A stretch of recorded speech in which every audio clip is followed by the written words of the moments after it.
verse at number 10 is Surah 4 verses 3, and it goes as follows. And if you fear that you will not deal justly with the orphan girls, then marry those that please you of other women, 2 or 3 or 4.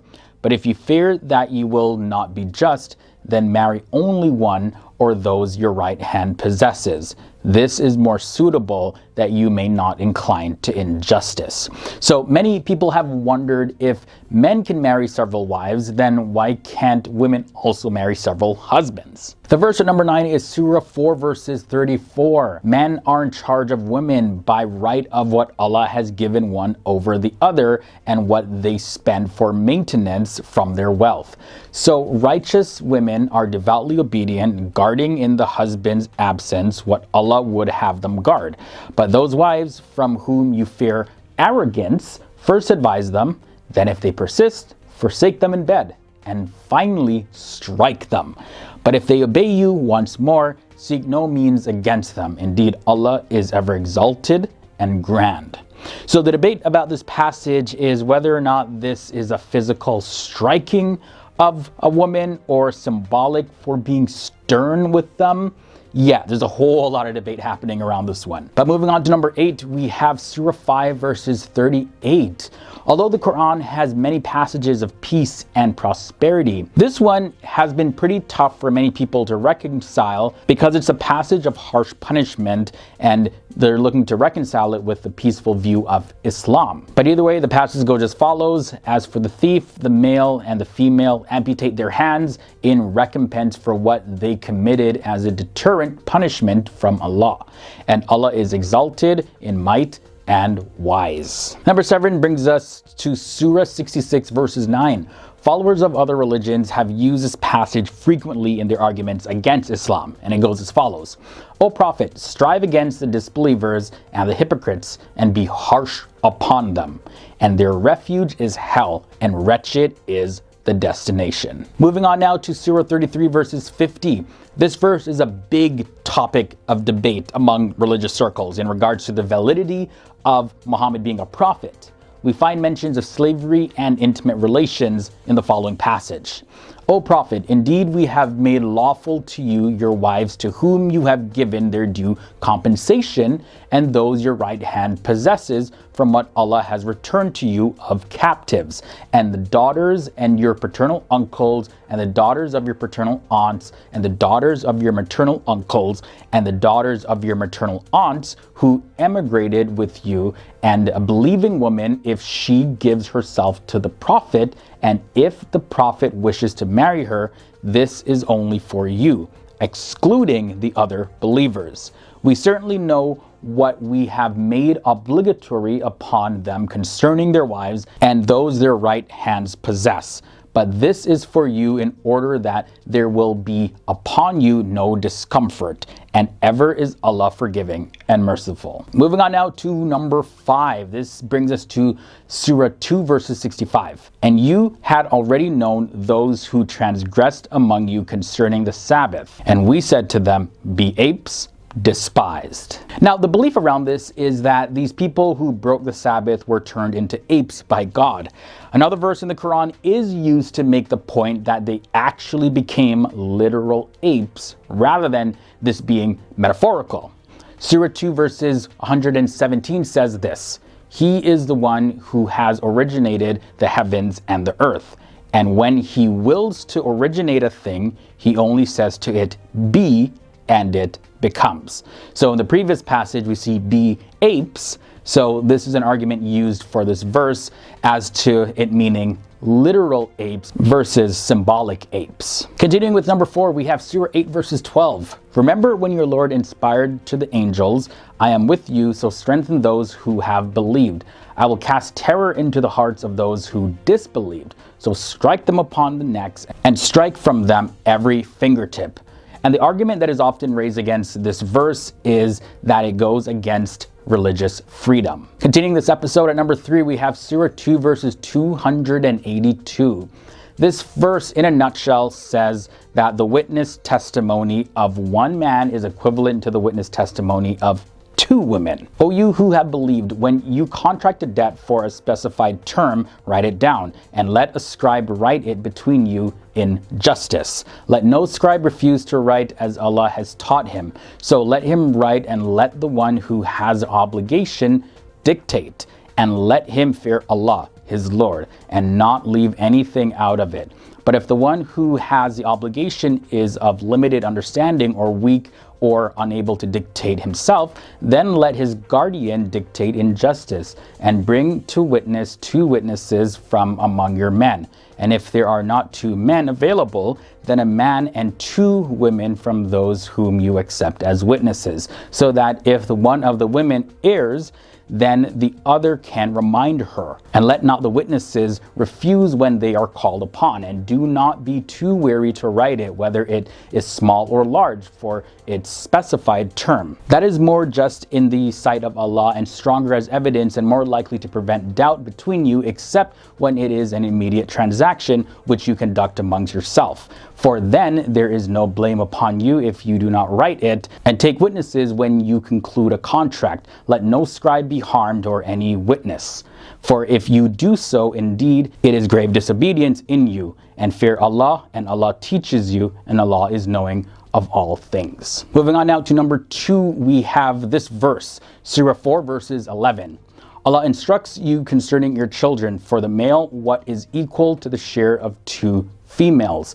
But if there are only daughters, 2 or more, for them is 2/3 of one's estate. And if there is only one, for her is half. And for one's parents, to each one of them is 1/6 of his estate if he left children. But if he had no children, and the parents alone inherit from him, then for his mother is 1/3. And if he had brothers or sisters, for his mother is 1/6, after any bequests he may have made or debt. Your parents or your children, you know not which of them are nearest to you in benefit. These shares are an obligation imposed by Allah. Indeed, Allah is ever-knowing and wise. So what this verse described is that women inherit half of what a man inherits. And that's the bone of contention around this passage. And finally, we end this episode off at number 1, Surah 9 verses 29.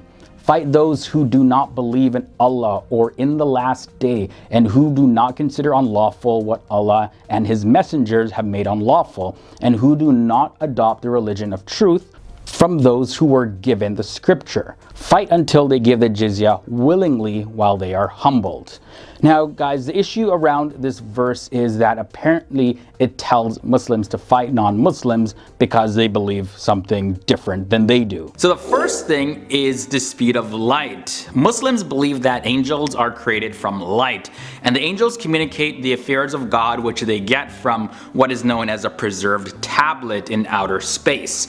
And the speed at which they travel to and from this tablet, it turns out to actually be the speed of light. In the Quran, Surah 32 verse 5, it says, Allah rules the cosmic affairs from the heavens to the earth. Then this affair travels to him a distance in 1 day, at a measure of 1,000 years of what you count. Hence, in 1 day, the angels will travel a distance of 1,000 years according to the lunar calendar, because that's what Muslims counted at that time. The belief is that God is saying that the angels travel in 1 day the same distance that the moon travels in 12,000 lunar orbits.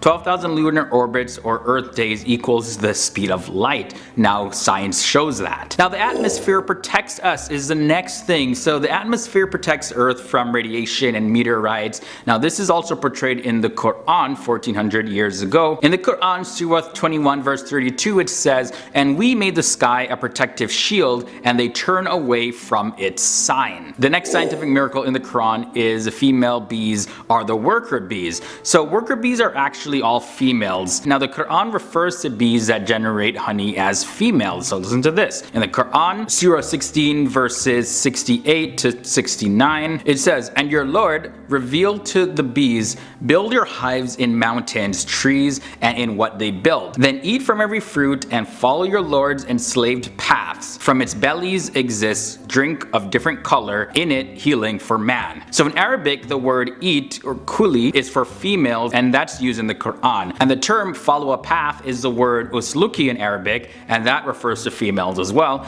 As also the term its bellies is butuniha, and that's also used for females. The Quran also mentions hearing before seeing. So this is what I mean. So hearing is one of the first senses to develop. Now this is only known in recent history, and it's also mentioned in the Quran. The Quran, Surah 76 verses 2, it says, "We created man from a fertilizing sperm to test him, and we made him hearing and seeing." Also the Quran, Surah 23:78, it says, "It is he who produced for you the hearing and the eyesight and the feelings, but little gratitude you show." So the Quran always refers to the hearing before the seeing, which turned out to be the actual order of human development in the womb. Flight comes in at number 6. So the Quran is also believed by Muslims to have foretold that humans someday would be able to reach the sky. In Surah 29:22, it says, "You cannot escape Allah's might on earth or in the sky,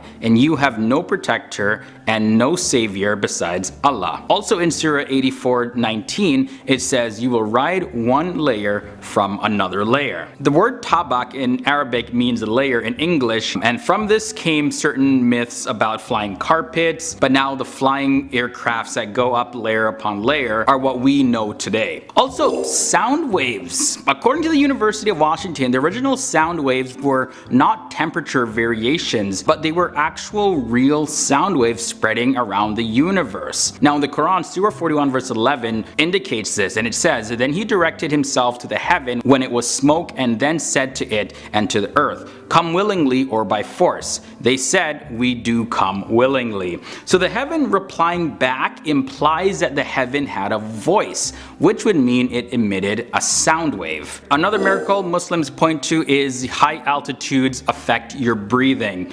As altitude increases, atmospheric pressures and oxygen levels in the atmosphere actually decrease, which eventually gets to a point where we can no longer breathe. Now we all know this, the higher you go, the harder it is to breathe. Now in the Quran, Surah 6 verse 125, it says this, "Those whom Allah wants to guide, he opens their chests to Islam, and those whom he wants to leave astray, he makes their chests tight and constricted, as if they are ascending to the sky." Bones forming before muscles is also another miracle. Apparently the first formation of actual bones happens in the jawbone at day 41, and about 3 days later, that's when the associated muscles are formed. And in the Quran, Surah 23 verse 14, it says, "Then we develop the semen into a leech, then we develop the leech into a lump, then we develop the lump into bones, then we clothe the bones with flesh, then we produce it into another creature. Most blessed is Allah, the best of creators." Number 2, now we look at the part of the brain responsible for lying. So for centuries, everybody thought that the frontal part of the human brain was responsible for sight, because of course it's at the front of your head. But we know now that the part responsible for vision is actually at the back of the brain. So if you fall back and hit the back of your head, it could affect your sight or make your eyes go cross-eyed. But now science shows us that the frontal part of our brain, or the prefrontal cortex, is responsible for forming intelligent thoughts like creating lies. And Muslims quote the Quran, Surah 96 verse 16, that says, "A lying, sinful forehead," which indicates that lying is happening in the front of your head. Now number 1, we have planets, stars, and all of the celestial bodies are actually moving. For centuries it was believed that the earth was fixed and the sun and the moon and other planets and the stars and all that revolved around the earth. But an interesting passage from the Quran that the Muslims point to is Surah 39 verses 5, and it says, "Allah created the heavens and the earth in truth. He overlaps the night over the day and overlaps the day over the night, and enslaves the sun and the moon. All move to a pre-recorded destiny."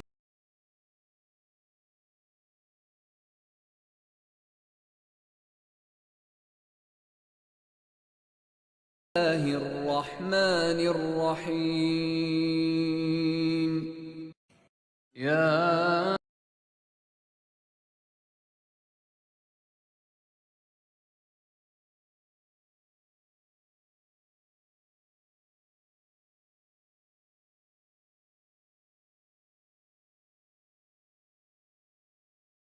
With passage number 10. It goes as follows: O you who believe, seek help through patience and prayer. Surely Allah is with those who are patient. And that's found in Surah 2 verses 153. So you see here the underlying theme is that the difficulty will pass over, and patience while turning to God will help an individual get through it. Passage at number 9 is, and we will surely test you with something of fear and hunger and a loss of wealth and lives and fruits. But give good tidings to the patient who, when disaster strikes them, say, indeed we belong to Allah, and indeed to Him we will return. Those are the ones upon whom are the blessings from their Lord and mercy. And it is those who are rightly guided. And you can find that in the Quran 2 verses 155 to 157. So when hearing of someone's passing, Muslims respond with quoting the above verse, saying, indeed we belong to Allah, and indeed to Him we will return. So let's go now to the passage at number 8, and it goes as follows: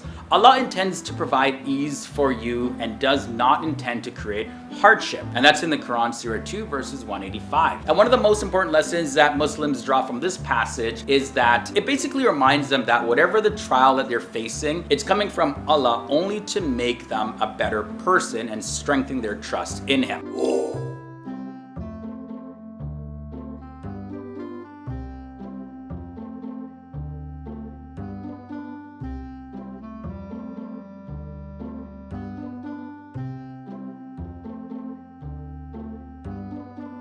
Moving on now to the passage at number 7, and it goes as follows: it could be that you dislike something when it is good for you, and it could be that you like something when it is bad for you.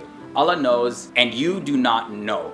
And you can find that in the Quran, Surah 2 verses 216. So things like marriage, as well as admission to school or getting a job, can all go completely not as planned. And it's at this point that Muslims are expected to understand that this occurrence is from Allah. And even though you do not understand it or may not even like it, they're reminded that Allah knows best. The next passage at number 6 says, Allah does not charge a soul except with that within its capacity. And that's in Surah 2 verses 286. So again, Muslims use this as comfort that whatever you are going through, it's definitely a guarantee that you're gonna make it through, whatever it is. Halfway in, the passage at number 5 goes as follows: if Allah helps you, there is none to overcome you. And if He abandons you, then who is there to help you after that? In Allah, the believers should place their trust. And that passage is taken from Surah 3 verses 160 from the Quran. So as we can see here, Muslims are reminded that God is all true and He's the best friend, and He's the only one that you can turn to for absolutely 100% reliable help.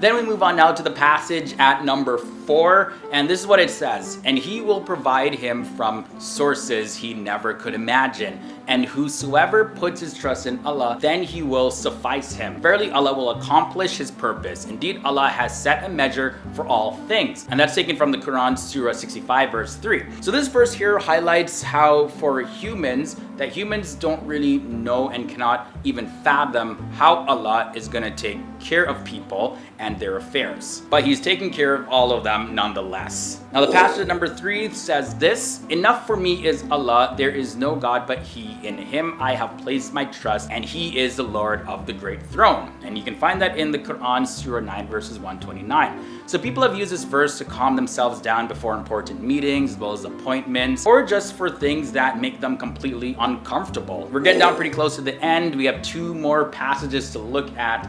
So let's look at passage number 2. So this says, when my servants ask you about me, then tell them that I am near. Very short passage found in the Quran, Surah 2 verses 186. And this reminds Muslims that Allah is very close to them, no matter what, at any time. And finally, the passage at number 1 goes as follows: place your trust in Allah, surely Allah loves those who place their trust in Him. And that's taken from Surah 3 verses 159. So you see, for Muslims, if placing your trust in Allah will result in Him loving you, then that's even more comfort than a Muslim can even ask for. All right, let's jump into it. At number 10, we have Surah Nas. Now, Aisha reported this, and I quote, "Whenever the Prophet Muhammad became sick, he would recite Mu'awwidat, which is a term that refers to Surah Al-Falaq and Surah An-Nas, and then blow his breath over his body. When he became very sick, I used to recite these two surahs and rub his hands over his body, hoping for its blessings." This is recorded in the Hadith Sahih al-Bukhari. Also, whoever recites this surah keeps himself safe from jinn and from black magic. Moving on to number 9, we have Surah Falaq, like I just mentioned in number 10 also. It has been narrated that any Muslim who recites the surah in the month of Ramadan especially has rewards as equal to fasting in Mecca. They will also be rewarded equal to performing the Hajj pilgrimage or Umrah. This is one of the surahs that helps cure magic as well as the evil eye. Next up, we have Surah Ikhlas. Anyone who recites Surah Ikhlas is promised that God will create houses for them in paradise. Wow, pretty cool. It is this surah that is said to bring rewards, and reciting it is equal to the recitation of 1/3 of the entire Quran. Muslims who wish to eliminate poverty and want rizq, which is wealth and goodness, to multiply in their household must recite Surah Ikhlas whenever they enter their homes. Also, Anas had reported that the Prophet Muhammad said these words, "If anyone who is about to sleep on his bed lies on his right side, then recited Al-Ikhlas 100 times, Allah will say to him on the day of the resurrection, 'My servant, enter paradise to your right side.'" And that's found in the Hadith Tirmidhi. Moving on to number 7, we have Surah Kafirun. Surah Kafirun is best known for keeping evil jinns away, and reciting this surah is equal to 1/4 of reciting the entire Quran. It is also known that reciting this surah 11 times after Fajr, which is a morning prayer, and 11 times after Isha, which is a night prayer, can get rid of jealousy and increase love and affection in someone's heart. The Prophet Muhammad is reported to have said these words, "Recite Surah Al-Kafirun and then go to sleep after coming to its end, for it is a clearance from shirk." The surah number 6 is Surah Qasr. This is the shortest surah in the entire Quran, and of course it's also the easiest to remember. It was revealed as a message for the betterment of humanity, and although it's a very small surah with just 3 verses, reciting it is said to bring you under the protection of Allah against all of your enemies. Halfway in at number 5, we have Surah Mulk. If you recite Surah Mulk before sleeping, Allah is said to send down angels to protect you from any harm or any danger that's coming your way. Abu Huraira, he reports that he heard the Prophet Muhammad saying these following words. There is a surah in the Quran which contains 30 ayat which kept interceding for a man until his sins are forgiven. This surah is "Blessed is he whose hand is the dominion," which is Surah Al-Mulk. And this is taken from the Hadith Al-Tirmidhi and Abu Dawood. Number 4 brings us to Surah Yasin, very popular one. The following has been stated by the Prophet Muhammad: "Surely everything has a heart, and the heart of the Quran is Yasin. I would love that it be in the heart of every person of my people." And that's found in Tafsir al-Sabuni, volume 2. Any Muslim who recites Surah Yasin in a day is confirmed to be rewarded with equal to 10 times recitation of the entire Quran. It is mentioned in the following hadith of the Prophet Muhammad, and I quote, "Whoever recites Yasin once, Allah will record the reward of reciting the Quran 10 times. And that's taken from Tirmidhi 2812a. Continuing now at number 3, here we have Surah Al-Kahf. This is the 18th surah of the Quran, and any Muslim who wants to seek forgiveness and be amongst the righteous ones on the day of judgment must recite Surah Al-Kahf.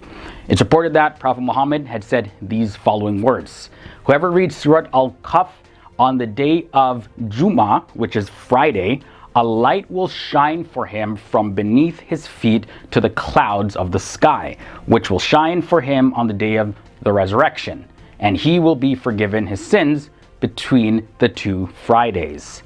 On top of that, Prophet Muhammad also said this: the person who memorizes the first 10 verses of Surah Kahf will be protected against the Dajjal. And Dajjal is the Islamic equivalent to the Antichrist, who will attempt to deceive the entire world in the end time. Coming in at number 2, we have Surah Al-Baqarah. This is the longest surah, and it's surah number 2 in the Quran. By the way, if you don't already know, Surah Al-Baqarah means Surah of the cow. Verse 255 of Surah Al-Baqarah is known as the Ayatul Kursi, and this verse is also known to be the throne of Allah. The recitation of this verse keeps one away from the evil eye as well as the effects of black magic. And according to the Hadith, any person who recites Surah Al-Baqarah at their home will keep their house away from Satan for 3 whole days. It is reported from Abu Hurairah that the Prophet Muhammad said these words: "Do not make your house as graveyard. Satan runs away from the house which Surah Al-Baqarah is recited." And that's found in the Hadith Muslim. And also Abu Hurairah reported that the Prophet Muhammad said this: "Everything has a hump, and the hump of the Quran is Al-Baqarah." And that's found in the Hadith At-Tirmidhi and At-Darami. And finally, we end this episode off at number 1. We have Surah Al-Fatiha. Of course, you guys probably knew this was coming if you're Muslim. Surah Al-Fatiha is the most recited and easiest surah to remember of the entire Quran. According to the Prophet Muhammad, Surah Al-Fatiha is the greatest surah of the entire Quran, and Surah Al-Fatiha is the opening surah, and there are many other popular names for the surah like Al-Kitab, which means the mother of the book, as well as Sab'ul Matani, which is the 7 often repeated verses, because these 7 verses are regularly recited in every prayer 5 times a day by all Muslims.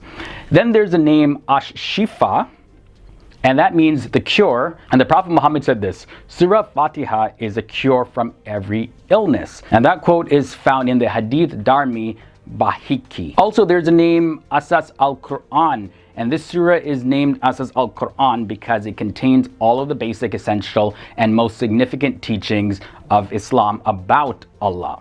Ubadah bin As-Samit, he reported that the Prophet Muhammad said this: "Whoever does not recite Surah Al-Fatiha in his prayer is invalid." And that's found in the Hadith Bukhari.